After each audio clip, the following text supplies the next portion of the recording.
Blessed love to everyone. Let me ask you a question now. Do you have a copy of our digital electronic book, The True Biblical Land of Israel?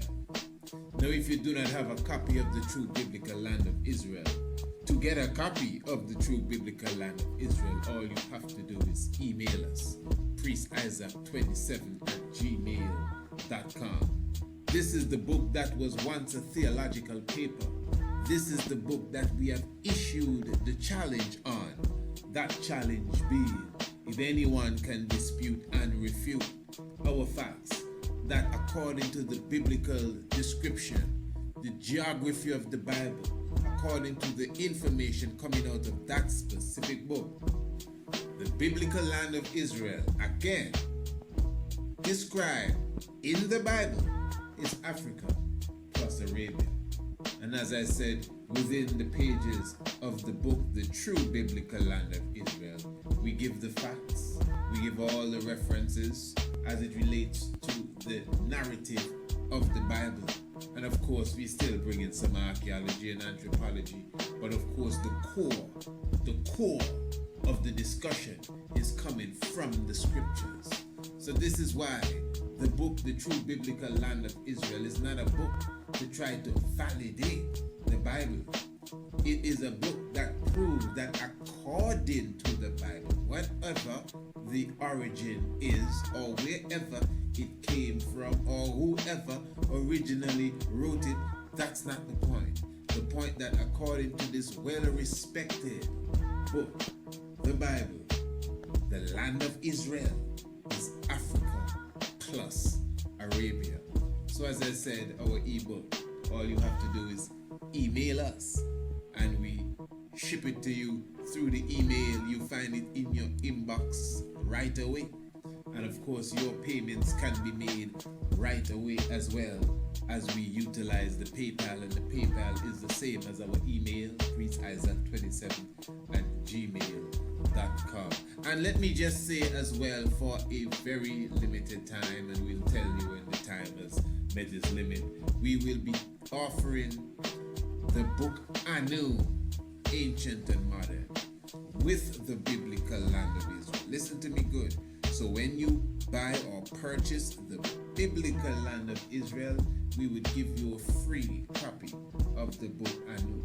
Now the value of both is $20 each, United States currency. So you'll be literally getting a $40 value for just purchasing the biblical land of Israel. And the same goes for Anu. When you purchase the book Anu, Ancient and Modern, we will give you a free copy of the True Biblical Land of Israel. And listen to me, I'm not done yet. And when you purchase them both, you would get a free copy again. When you purchase them both now, you're buying the two of them, we give you a free copy of The Night of the Black Tiger, which is not a book, at least it's not in book form as yet, but it is our more recent DVD video documentary, Night of the Black Tiger, the divinity of Marcus, Messiah Garvey.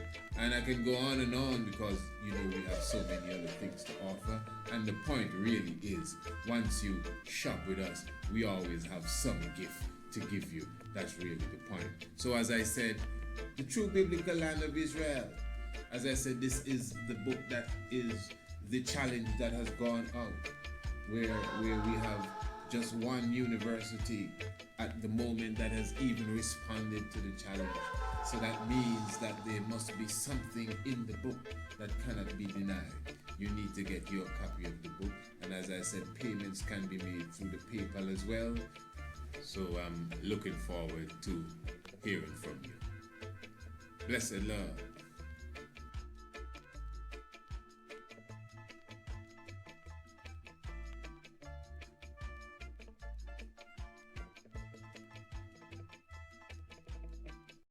Now, this is what I want you to do.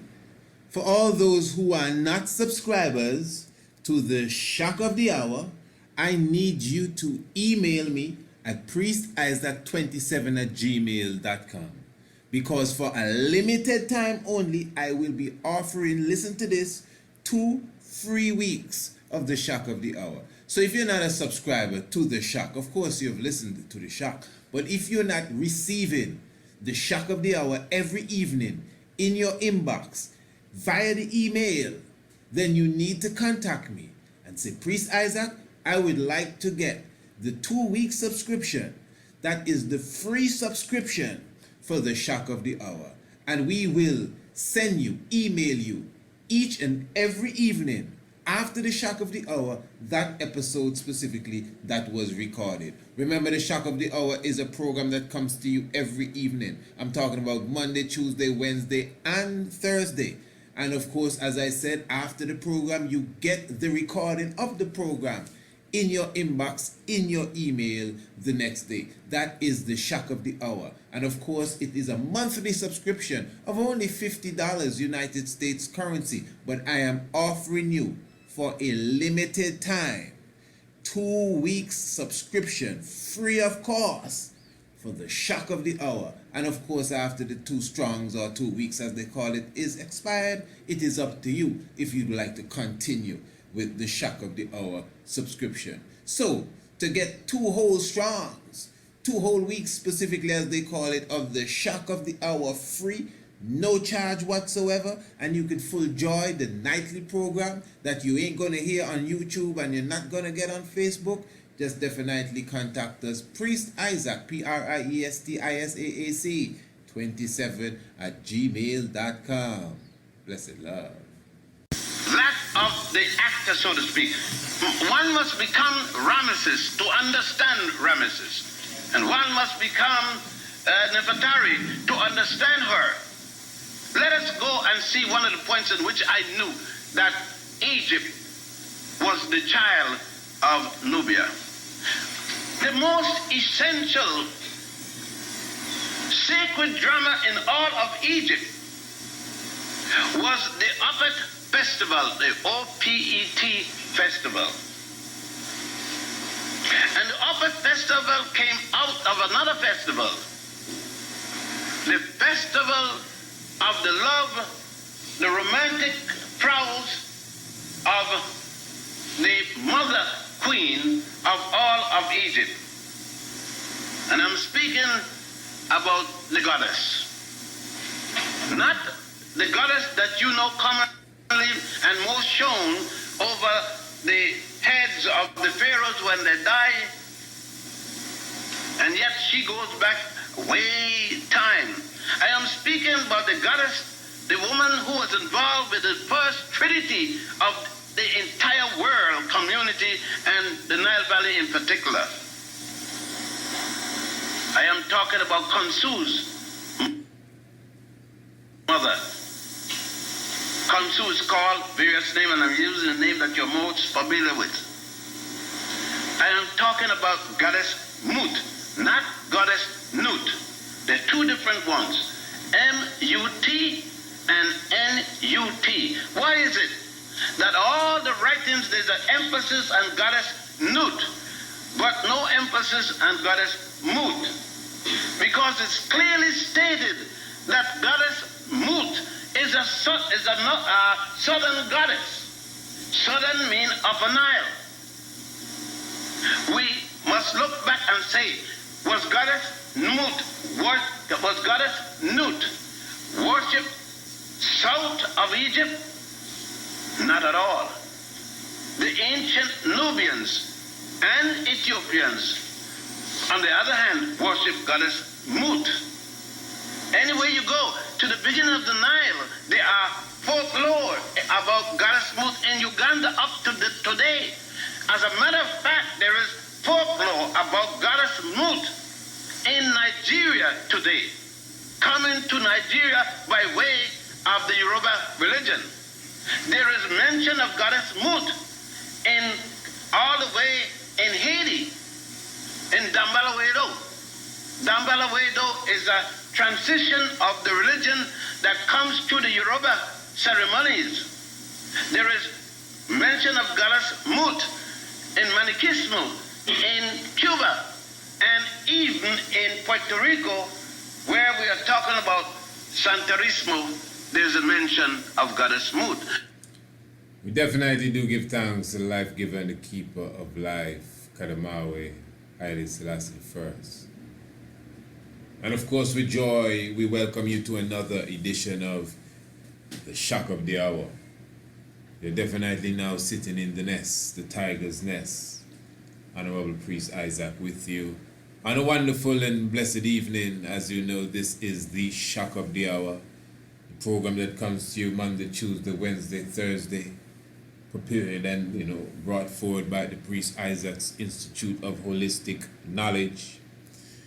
And this evening, as you heard at the beginning, the scholar and historian, the ancestor, Dr. Ben Yochanan, speaking in his deliberation primarily of the goddess Mut, as he would describe her.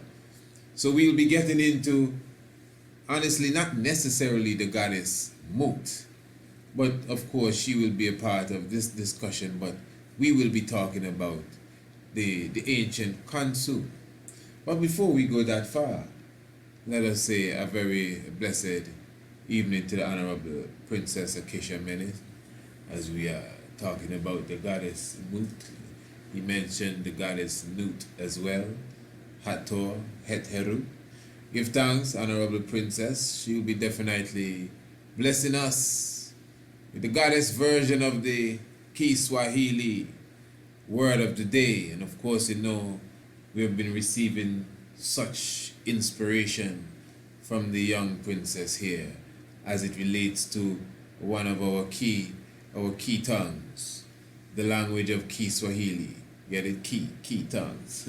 The language of Kiswahili. I didn't even sit down and put that together, it just came out. So, but give thanks, Honorable Princess. Blessed love. Blessed love. Blessed night to everyone. I have another Kiswahili word of the day for you. Today's Kiswahili word of the day is Ulikuwa wapi. That means, where are you? Wow. I am going to use this question in 3 sentences. Let's begin. Ulikuwa wapi? Alikuwa wakitafuta wewe. Where were you? I was looking for you. Ulikuwa wapi? Muda unakwisha. Where were you? Time is running out. Ulikuwa wapi? Kwa nini ni sasa nikuja? Where were you? Why is it now you're coming? That is all for the Kiswahili word of the day. Kwaheri. We give thanks. Kiswahili word of the day. And the word of the day is, where are you? Yes, And ulikuwa wapi. Ulikuwa wapi. Okay. Where are you? Ulikuwa wapi. I'm telling you. Is where were you? Oh, pardon me. Well, where were you? Okay. Where were you? Do give thanks for the Honorable Princess for the Kiswahili word of the day. Such words of inspiration and information. And, it is just a joy to know that, as I said, I'm learning here. You may, because it's my daughter, you may be saying good job, and well, yeah, good job too, but this is not me teaching her this. She is teaching me this. I'm sitting here learning just as some of you are learning as well, So we definitely give thanks, Honorable Princess, for such. So we're going to go straight into the program this evening here. And as I said, we are going to be basically speaking about Khonsu. And those of you who have traveled to Ethiopia, the ancient land of Ethiopia, you would know of the ancient city of Khonsu, also referred to as Karate. And I just want to, speak a bit about that and look at an ancient connection even with such city. But what comes to mind even before I go there is that a few programs ago, we were speaking of the ancient Cambodian city Angkor Wat and Angkor Thom, and we were looking at a connection that, to be honest, unless you really dig deep, I don't think you would find this connection with the ancient Angkor establishment and the people of Dahomey. But as I would say many times, I really consider that there is a science of unraveling the mystics, the esoterics. The term esoteric from our studying, our comprehension that the word esoteric means secret science. In some dictionaries, when you look up the word esoterics, it actually means hard to understand. And I say, oh, is that so? And we actually thrive on the esoterics. We like history, and we love culture. Yeah, man. We love some, what do you call it, healthy living talk and so. But esoterics is our thing. Me personally, unraveling the mysteries. That's my thing, man. Holy smoke. Great Scots Batman. Yeah. Bring the Riddler. Bring anyone. And we unravel it. So I'm just saying, from an edition that we did dealing with Cain and Abel, I'm sure everyone, well, at least those who have listened to that one, and that's on the YouTube as well. We show the connection with that ancient concept of the Cain and the Abel and the science of its Ruth in Africa itself, and the whole storyline of the brothers and the pastoral and the husbandry. We put all of that together there with the assistance of some other scholars as well. And the connection we were making a few nights ago was something similar, because in that we're speaking about the fun new people, which we made a direct connection with the people in the ancient Cambodian empire, the same fun people, and it's the same fun new and the same fun new. And what it is now, how you could really see is because, for example, when you observe the storyline within the temples at Angkor, it's the same storyline as the whole transatlantic slave trade, the whole plantation period, and also even down to the emancipation period. All of this is seen clearly on the walls. And we also pointed to a documentary that has been done some time ago now, that's as well as on the internet. I think it's called The Gods of Ancient Buddhism, something of the sort, but it's about an hour plus, and brother that did it, I mean, he went into a good depths to show the connection with the prophecy that you see on the walls of Cambodia and the reality of the history that we as an African people has gone through. And then you have the fact that it's obvious that the faces that you see of these great, giant Buddha-looking figures are Africans. No one can deny that. You could just look at Angkor Thom and see the faces of the Buddha. I think there are 52 of them, which is very mystic, and that's the 52 weeks in the year and all of these things, the 365 and the whole cycle. They represent or resemble the Olmec. So we make that obvious connection already. No one can deny this. I mean, they're like twins.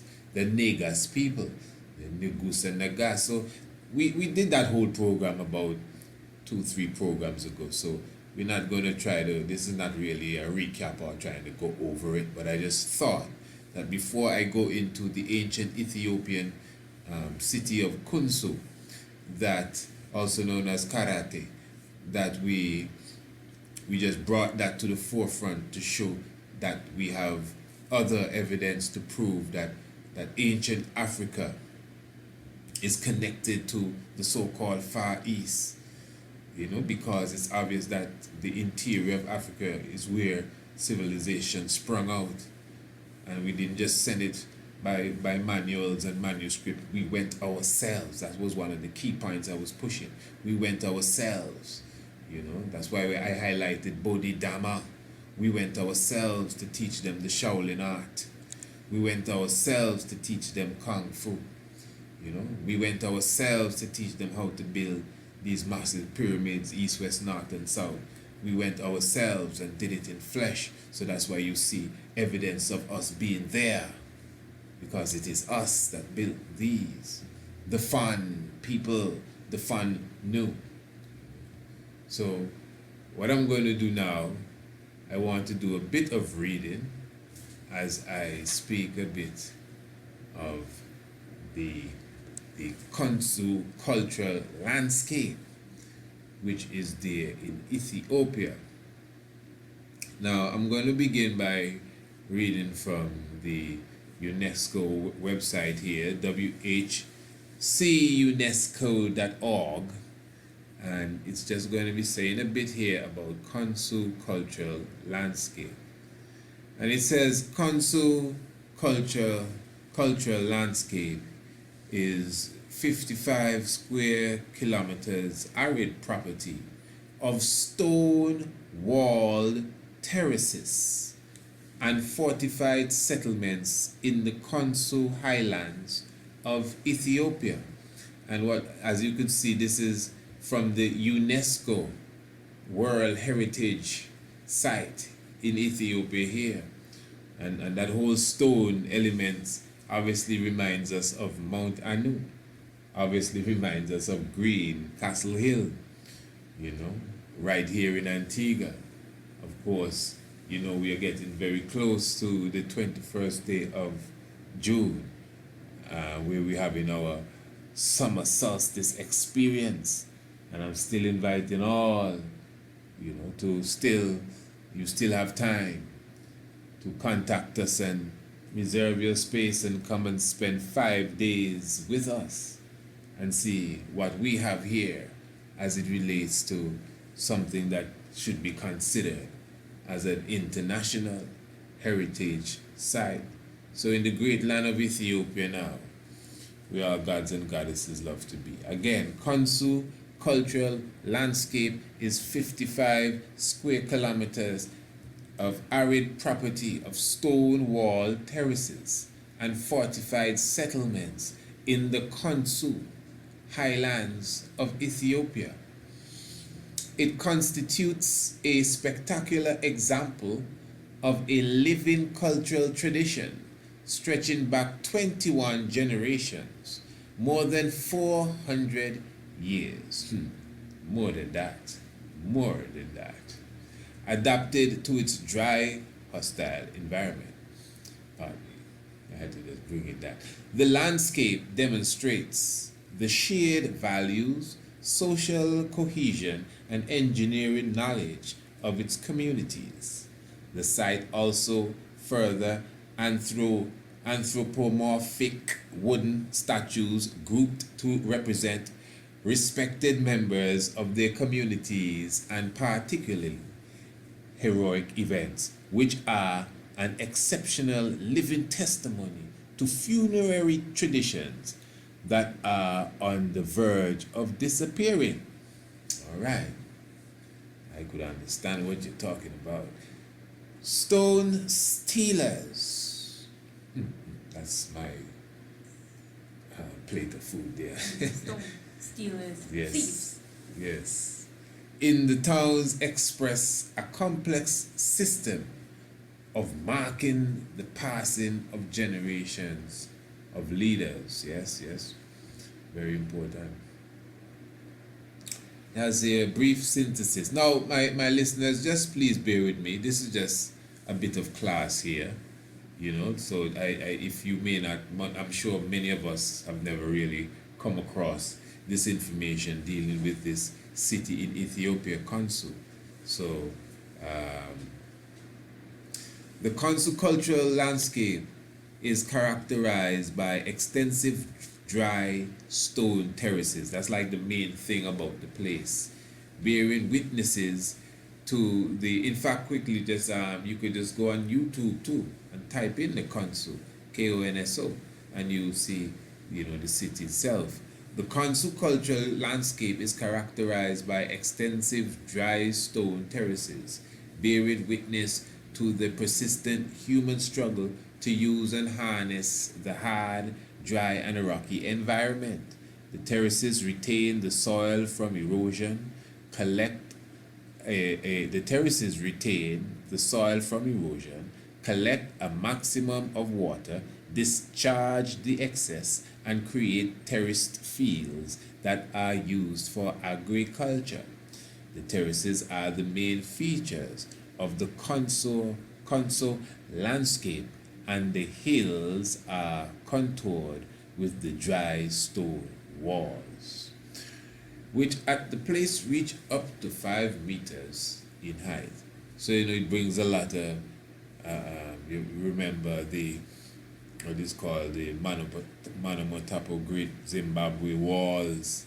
You get that same sort of vibration when you think of the terraces, the stone terraces here in Ethiopia. Let me just read a bit more. The wall towns and settlements of the Konsu cultural landscape are located on high plains or hill summits selected for their strategic and defensive advantage. These towns are circled by between 1 and 6 rounds of dry stone defense walls, built of locally available rock. The cultural space inside the walled towns, called moras is right, retain an important and central role in the life of the Konsu. Some wall towns have as many as 17 moras. The tradition of erecting generation marking stones called dagahila, quarried, transported, and erected through a ritual process, makes the Konsu one of the last megalithic people. Telling you, I feel connected to them. Wow. Yeah, because look, we're right here. So basically now, as I said, this is Ethiopia. One of the things you have to keep in mind, obviously speaking about Ethiopia, it's being the origin of civilization, and of course it is where life began, and the oldest fossils of human beings. You just cannot run from that. In fact, just a moment ago, we were hearing the great Dr. Ben Yokanen, and he himself was speaking of the ancient civilization coming from up the River Nile, coming down into Kemet, coming northwards, down into Kemet. Don't mean you must turn Africa upside down, I mean, you're coming out of the highlands of Ethiopia, coming north, but down into Kemet. So civilization began at the source of the River Nile in Ethiopia, Lake Tana, in the Great Lakes region, Uganda, and this is climatically in our perfection. So this is where life itself began, the oldest fossils of human beings. In Kenya, this is where, that's where we speak in our Swahili to give thanks. So I'm saying that, yes, even the great Dr. Ben, because I'm going to get back to him, he was speaking of the tradition of the goddess. Goddess Nut. Okay. And Mut. And Mut. N-U-T. M-U-T. He was doing some poetry there. And the vibration is now, he was highlighting that in the South, well, this is just, the elders, the elder has done a lot of research and we continue to build on that. But what he was expressing, that in the South, and we were talking about the South because in Kemet, or Egypt as it's called today, again, as I mentioned in the previous program, those who are listening, we get into the key point here. It is in Kemet, in the first dynastic period, as we call it, the time of Nama, the time of Menes. When Menes was the first king of Kemet as such, he was still considered the 11th king of Nubia. So the second king of Kemet would be considered like the 12th king of Nubia. And that means that the ancient Nubia, or the ancient Sudan there, the ancient Kush and Kish, and the deeper you go into the hinterlands there, the hilly lands, I should say, you're coming into Ethiopia. So it is out of Ethiopia, you know, civilization came down the River Nile into the area called Sudan. That is the area you really would call Nubia. In Ethiopia area is more Kush too, down into Kemet. So it's not just the water that was running, the civilization was running, the culture was coming out, you know. So although we marvel at Kemet, and some would say that it was perfected in Kemet, well, yet still on the side profile face of Africa, being the face of a man with a turban, or I still see a woman as well, said we, I and I, in which way you turn it. You know, that frontal lobal area, the frontal lobe, that's where Kemet would be. And the eye, of course, would be Lake Victoria, as they call it, in Wanza. Yeah, the mighty lake. So when you consider this now, very key. So even the ancient tradition of theology came down from Nubia, came down out of Kush, came out of Ethiopia, that established the first daughter of Ethiopia, which is Egypt. So this is why the great Dr. Ben there was saying that Mut was the goddess, because he said even before Osiris and Isis, there was Amun and Mut. Now that is very important. Amun and Mut. And the son of Amun and Mut was known as Khonsu. Hear this, you know, man. Dr. Ben is clarifying that in the South, they were not even really dealing with Nut. That's what he said. Because, and I've heard him say this in other, you know, lectures, that before there was Osiris, Isis, and Horus, listen to this, my people, which is Asar, Aset, or Ast, and Heru. Before there was Osiris, Isis, and Horus, there was Amun, there was Mut, his wife, and there was Khonsu.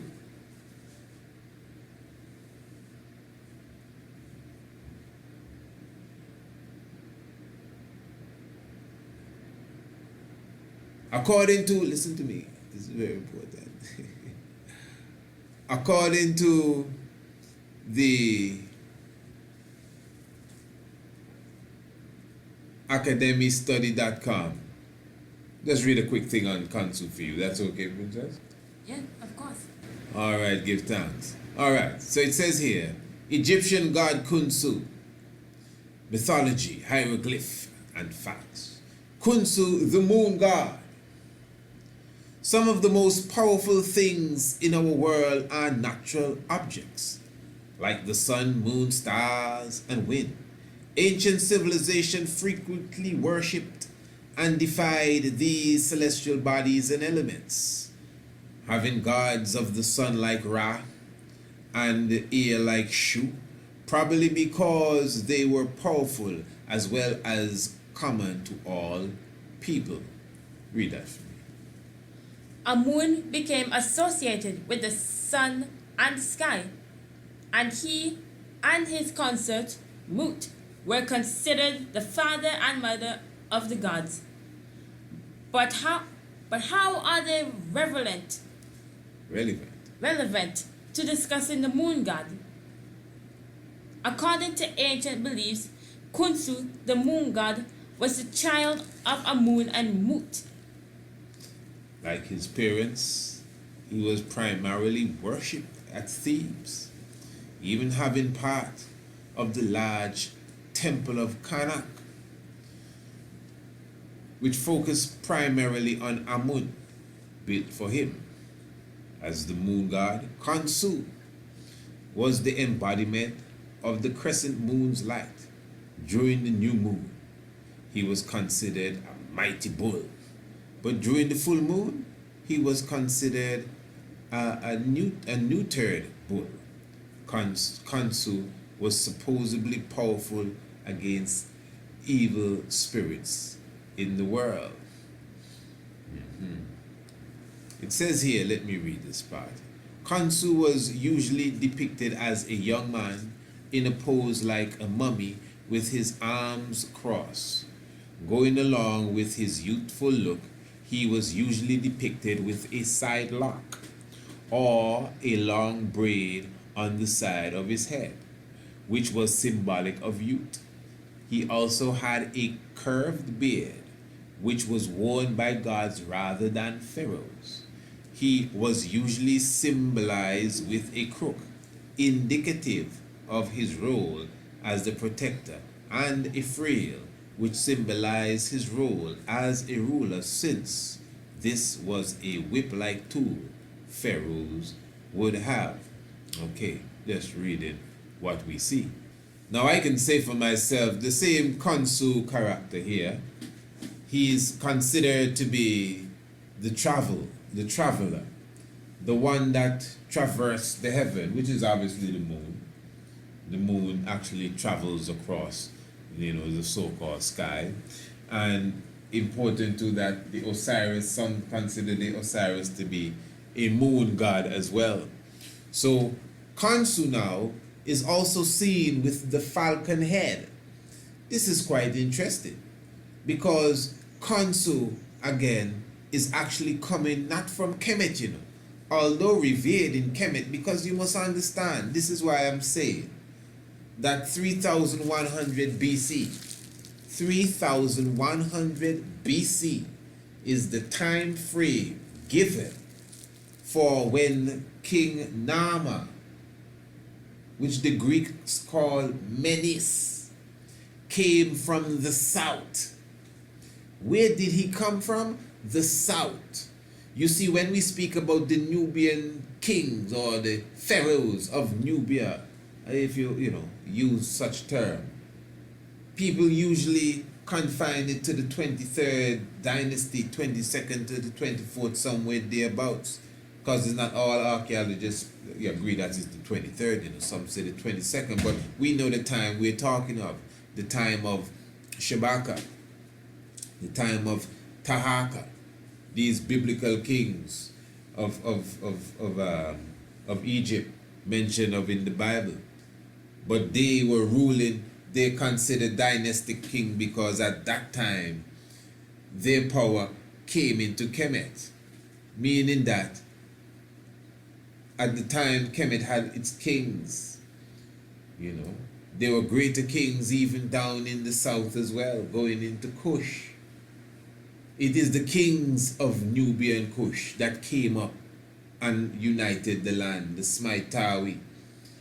It is the kings of Nubia and Kush that had governance over the land of Kemet. That is why you see Queen Hatshepsut coming down to the south, or coming up to the south, as it is we're going up in the hills, to pay homage to the kings of Kemet, to pay homage to the rulers of Kush, I should say, Kush and Nubia. So I'm going to repeat this one more time. Before there was Osiris and Isis and Horus, the Trinity was Amun and Mut and Khonsu. Khonsu was not planted in Kemet. The concept of Khonsu was before Kemet. We have a video on YouTube entitled The Origin of Civilization. Civilization has to do with a writing system as well as other things, many other things.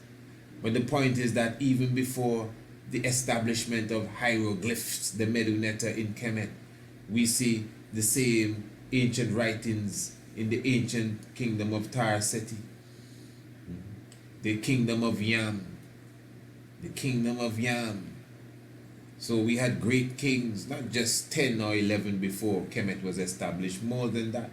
But this would have been a specific dynastic period going into the dynastic period of Kemet, the beginning, first, second, third, fourth, considered the pyramid builders. This is very serious. So I'm showing you that the concept of Khonsu came from Ethiopia. And there's a city in Ethiopia renowned for its stone terraces that still carries the name of the original Horus. The Khonsu, I know I just take a long time to make a point, you know, but you see them points so serious that you have to make the audience comprehend. That's why your hearers have to read all of that so you can get it in.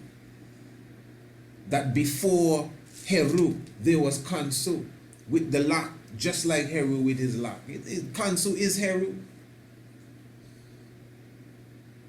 Because he's seen with the same falcon head like Sokar. And hear this, I was speaking about the Fon people, the same Yoruba people, as the man brought forward there, Dr. Ben. The Fon people, the people of Benin, I should say as well. Dahomey, the people of the snakes. They're the ones, I am saying, they're the ones who have left their fingerprint on the building of Angkor Wat and Angkor Thom. Okay, it's still a mystery who really built it. That's us, the Fonu people. And hear this now. Because we already show for a fact you can go in the Shaolin temples, you know that, princess, and see on the walls they're practicing, and you see the black people and some paler people sparring. Bodhidharma, his statue is black like that blackboard over there. You know, blacker than that actually. Bodhidharma is shining, and he's the one who left India. See where he leave India, and he's a black man, so that even shows you too. And went and taught them the art of the ancient Shaolin, the samurais and the ninja from Japan. Ninjutsu is our order. This is just a fact. The first dynasties of China going up the Yellow River, what's the dynasty name there? The dynasty. In China, yeah. The Shang? Yeah, the Shangli dynasty. Give thanks. The Shangli dynasty, the first dynasty in China, is black. So we have history on our side, even if things we highlight may seem to be a theory. Is the next big point I get into here now. Even though things we highlight seems to be a theory, but I am saying that theoretically it makes sense for me to say that it is the ancient Fon people that have their fingerprints on the building of them monuments in Cambodia. Isn't it the same Fon people that have their fingerprints in the Western world, in Haiti, and in Louisiana, and even in Puerto Rico? And you may say, oh yeah, but we know how that got over here. Well, because you don't know how Angkor Wat got over there, mean it didn't happen? Oh, come on, man. So Khonsu now. Khonsu. Let me just read this. I just want to read this. This one is coming from Wikipedia. Don't worry, I'm not even going to read a sentence. This is like, you ever heard, well, no, you weren't around then. Well, you were around, but not in this flesh. There used to be a program on TV called Name That Tune. You know what I mean? So you play, the man on the piano play maybe 1 or 2, 3 keys. You know? Some people would guess the tune on 1 key. So if the tune was, That's What Friends Are For. How that song started? Well. Keep smiling. Yeah. Okay, let's, right. Say sorry. Ding, ding, ding. Ding, ding, ding. Ding, ding, ding. Oh, that's what friends are for. But some people, as I said, they can find it on the first ding, ding, yeah, beep. That's what friends are for. I'm going to read this Wikipedia explanation on Khonsu. Now, it's talking about Khonsu, the city, not Khonsu, the Kemetic god, or the Nubian Kushite god. But I think we already clearly showed that Khonsu is from Ethiopia, and there's an ancient city called Khonsu. But here this is what Wikipedia says. Khonsu, also known as karate. That's it. Hold on. Also known as what? Karate. Karate. That sounds interesting. Karate is that ancient martial art, that came from Japan, isn't it? Because the Khonsu is a people too. It's not just a city.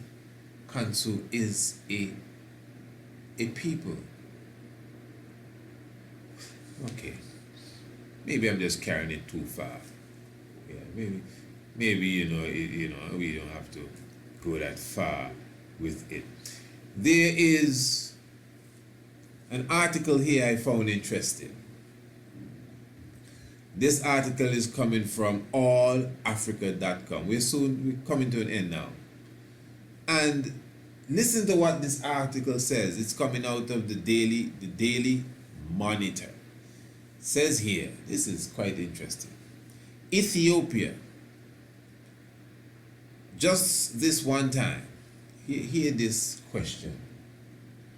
What did Japan learn from Khonsu? That's a question. Terraces, Addis Ababa. This article is by, how do you pronounce that princess? Mezgebu. Oh, wow. By B. Mezgebu. I'm telling you. All right. And, all right. You think you could read this part for me, my sister? Yes, good.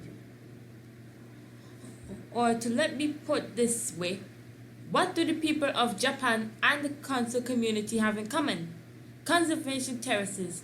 The Khonsu people build terraces to grow sorghum, the Japanese rice.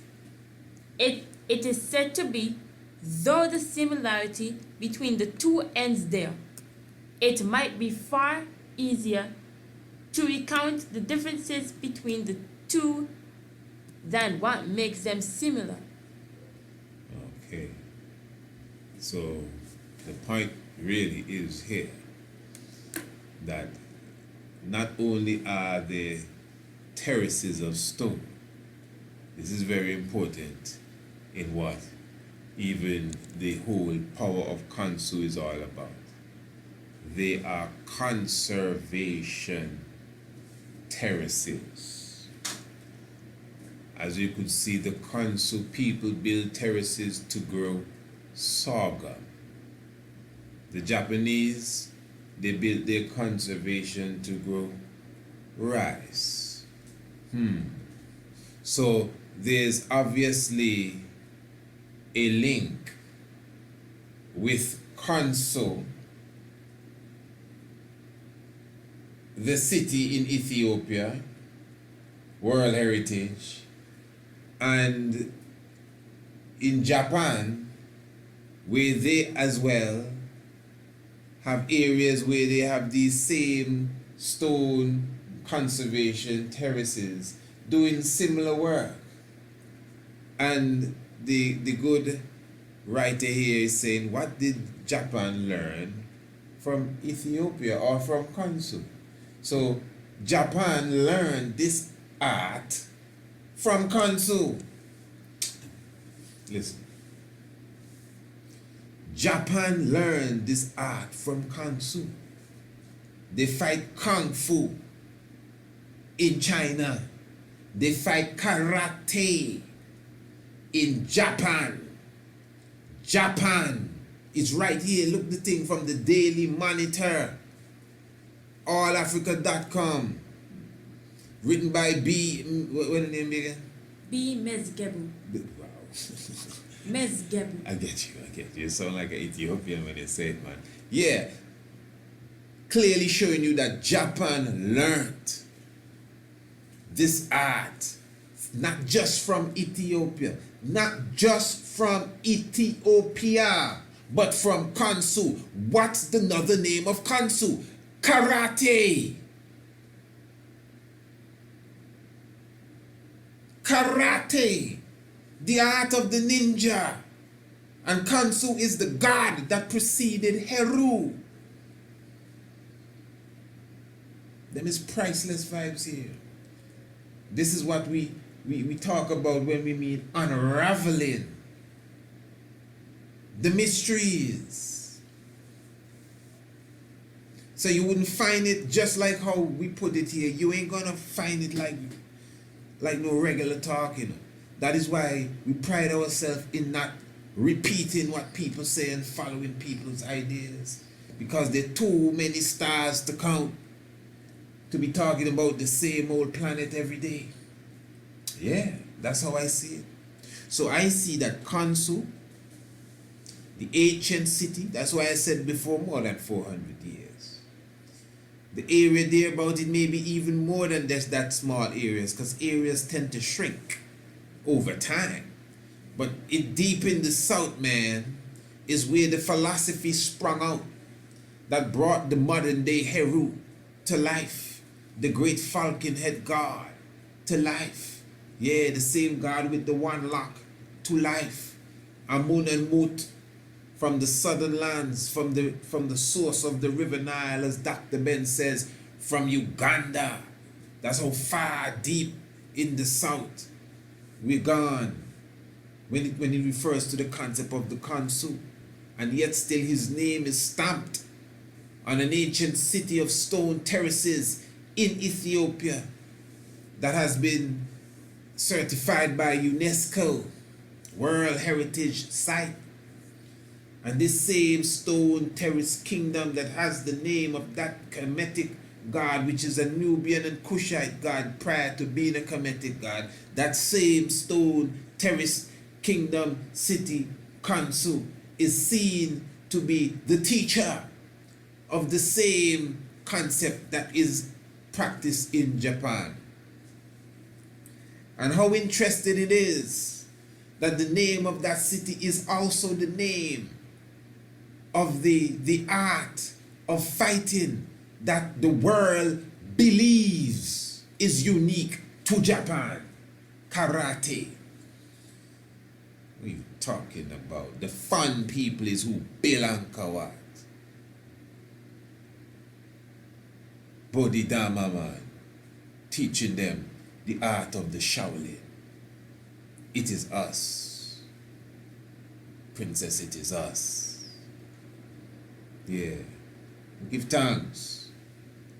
Let me just say, if you have not subscribed, man, to the daily Shock of the Hour program, of course, all you have to do is to email us. And remember that we have also established the PayPal as well. So all transaction could be done via the PayPal as well from now, this time, you know. And I must say, let me just be clear. Sometimes I kind of hesitate to say it for one reason or the other, and obvious reasons, but I'm telling you, there's enough fight I get in this cyberspace, enough. Just believe it. But anyway, as I said, you could definitely contact us specifically by the email priestisaac27@gmail.com, priestisaac27@gmail.com, and subscribe to the Shock of the Hour, the monthly subscription, only $50, and you get the Shock of the Hour specifically. Every evening's Shock of the Hour will come to you, and of course, the 21st day of June, as I said, is right at hand. So you could definitely utilize the very said email, and I would send you, of course, the itinerary.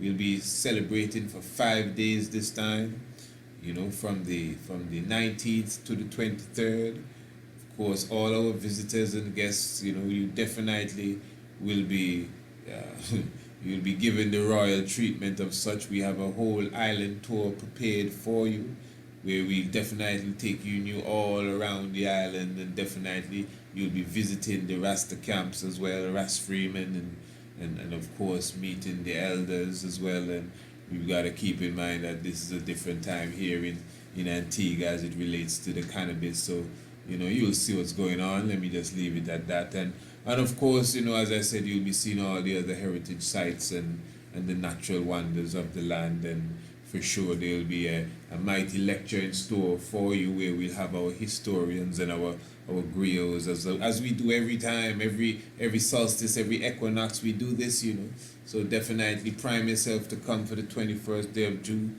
or set yourself for the 21st day of September, or set yourself for the 21st day of December. But don't just keep keeping it off and say, I'm going to come the next time, or next time I come again and come again. No, come now, man. 21st day of June, all of you in Barbados, all of you in Trinidad, you're just down the road. We're dealing with them, man. People coming all from Sweden and all from Toronto. You just cross the water, man. You can run across the water if you run fast enough and come. You don't have to pay no Liat to come over here. But Liat expensive now, man. You see, that's the thing too. I know that is what hold back a lot of people, because even our package, it's not even expensive. I don't have to quiet to say that it's not expensive. It's going to get expensive in the future, but it's not expensive now. We try our best. I'm telling you, try our best to make sure that we can, bring our brothers and sisters to come spend some time with us, and that they, and make sure they have a good time. So of course, the beach will also be there for you, and food preparation, all of that is in the package. Vegan food as well. We don't really cater otherwise, but the accommodation that will be provided for you as well. Obviously, you will be in a position to prepare your own meal if you desire such, but I'm telling you, there is a meal package where you will be getting breakfast, lunch, and dinner from our specially certified chef. Yours truly, I talking about, man. Yeah, man, I am. Trust me. Well, I know the standard would be definitely something that you would appreciate, because if it wasn't so, I would have hired somebody else to do it. Yeah. So definitely, you'll be definitely going to Greencastle Hill on 2 occasions. The morning hike for the Friday the 21st, that's the morning hike, and that's when the sun is rising and aligning with, this time the 21st day is a mystic alignment with the phallic stone and the vulva and the pyramids across the land. When you come, you'll see it, and even on the video you get a glimpse of some of that, the videos that we have done for those who have never been here. And on the Sunday the 23rd, we'll be having like a big festival that will be like the evening hike, and that will be like a national hike. So that is something that the nation will be coming out to, and Naya being drumming on the hill, and so many different things, and you will definitely be enjoying and full enjoying yourself. So I'm looking forward to all those who can make it down. For those of you, well, I'm sure some of you have your own jet planes, so you ain't gotta pay no American Airlines. You can just fly down or sail down on your yacht. If it's a yacht you're coming on, I think you should look to start to leave sometime about now, because it's almost the 19th, and if you're coming in, man, you gotta come in like the day before. You understand? At least the evening before.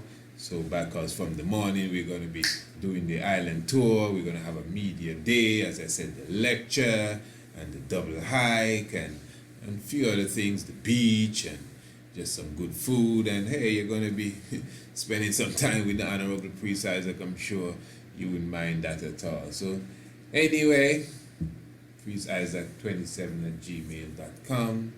You know it, what you have to do. If you know your Bible and you do not know your history, the knowledge of your Bible will become a mystery. It takes some realize to realize the real lies that are amongst us. Holy Emmanuel eyes, Selassie, Jah, Rastafari. That's it, Lord. Now this is what I want you to do. For all those who are not subscribers to the Shock of the Hour, I need you to email me at priestisaac27@gmail.com, because for a limited time only, I will be offering, listen to this, 2 free weeks of the Shock of the Hour. So if you're not a subscriber to The Shock, of course you've listened to The Shock, but if you're not receiving The Shock of the Hour every evening in your inbox via the email, then you need to contact me and say, Priest Isaac, I would like to get the 2-week subscription. That is the free subscription for The Shock of the Hour. And we will send you, email you each and every evening after The Shock of the Hour, that episode specifically that was recorded. Remember, The Shock of the Hour is a program that comes to you every evening. I'm talking about Monday, Tuesday, Wednesday, and Thursday. And of course, as I said, after the program, you get the recording of the program in your inbox, in your email the next day. That is The Shock of the Hour. And of course, it is a monthly subscription of only $50 United States currency. But I am offering you for a limited time 2 weeks subscription free of cost for The Shock of the Hour. And of course, after the 2 strongs or 2 weeks as they call it is expired, it is up to you if you'd like to continue with The Shock of the Hour subscription. So to get 2 whole strongs, 2 whole weeks specifically as they call it, of The Shock of the Hour free, no charge whatsoever, and you can full joy the nightly program that you ain't gonna hear on YouTube and you're not gonna get on Facebook, just definitely contact us. Priest Isaac, PRIESTISAAC 27 at gmail.com. Blessed love.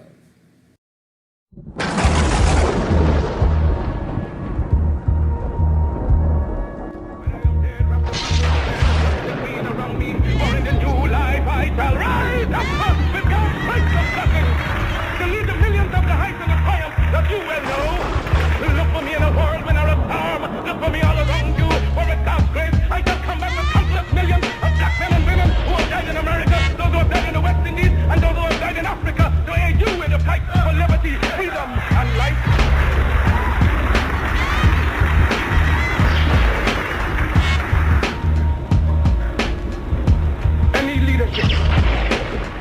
That teaches you to depend upon another race is a leadership that will ensue. Any leadership that teaches you to depend upon another race is a leadership that will ensue. They gave leadership to our forebears, and that leadership made them slaves. But we have decided to find a leadership of our own, to make ourselves free men. Our great scholars have advanced through the colleges, the universities,